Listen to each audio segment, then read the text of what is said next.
Many years ago, I was captivated by the idea of alternative ways to build a house. Living in a place where the population density is 6.8 person for every square meters, the laws that follow it won't allow for anything out of the ordinary. Not to mention the cost of land is through the roof. So the idea of building earthships, container homes, or even just tiny houses was out of the question. Fast forward to 2 years ago when COVID was everywhere, the idea of migrating to New Zealand caught my eye. Some things in New Zealand are more expensive from where I currently reside, while some things are a lot less. But the main attractions were that New Zealand in some ways resembled Japan. It also allows me to build my own home the way I want to, and due to my nationality, I have the rights to live there, no questions asked. Having decided where to go and what I could do, I set my eyes on designing a simple house of my dreams, something that I could improve on later on as needs progressed, and something I can easily move if I wanted to move to another piece of land. Given my absolute love for Japanese culture and things, I began learning to build and designing my Japanese tiny house.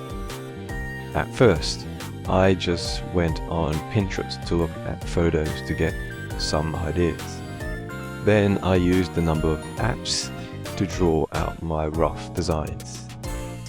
As I went on designing my tiny house, I also watched other people's tiny house builds and Japanese constructions on YouTube. Links to some of them will be listed below.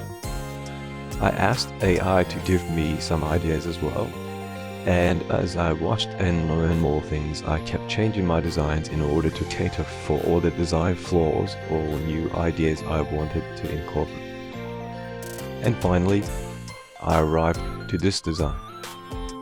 Although there might be still chances I'll change my design more, but overall the look will be similar to this. And as I'm still working on it, this is only roughly halfway done. The overall construction should be built on a trailer frame that is 7 meters by 2.4 meters with a height of 66 centimeters.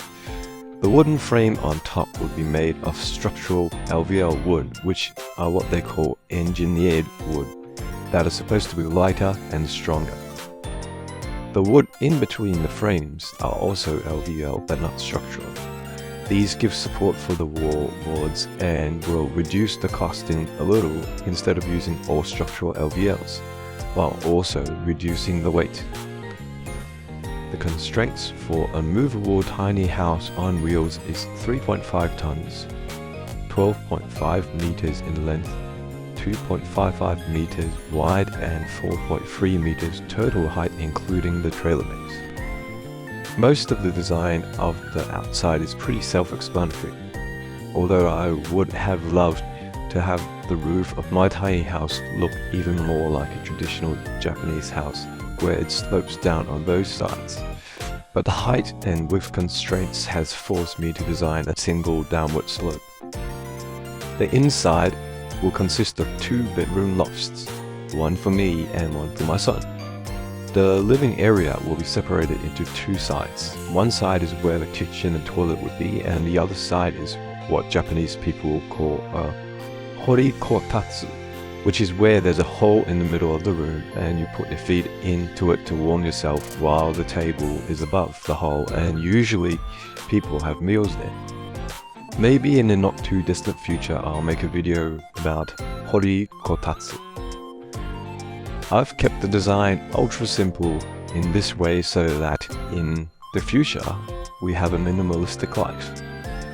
We'll still have TV and other forms of entertainment like gaming consoles, but I want to reduce the amount of things we have, as such reducing a lot of clutter, which I currently have. The less a person has, the more time they will have for more important things or things that really matter.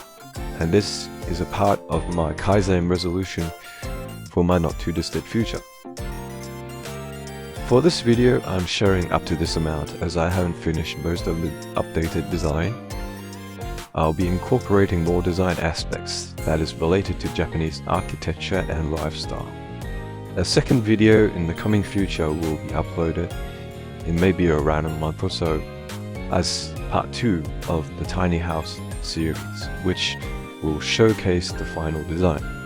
As mentioned, some things might still change as challenges might arise like material availability, costing and other things I might have failed to account for at this point in time. Until then, I hope this video has tickled your fancy. If so, please give me a thumbs up and don't be shy to press that nice and round subscribe button and ending your appreciative actions by activating the notification bell so that you'll be the first to know when part 2 of the series come out. Thanks so much for watching.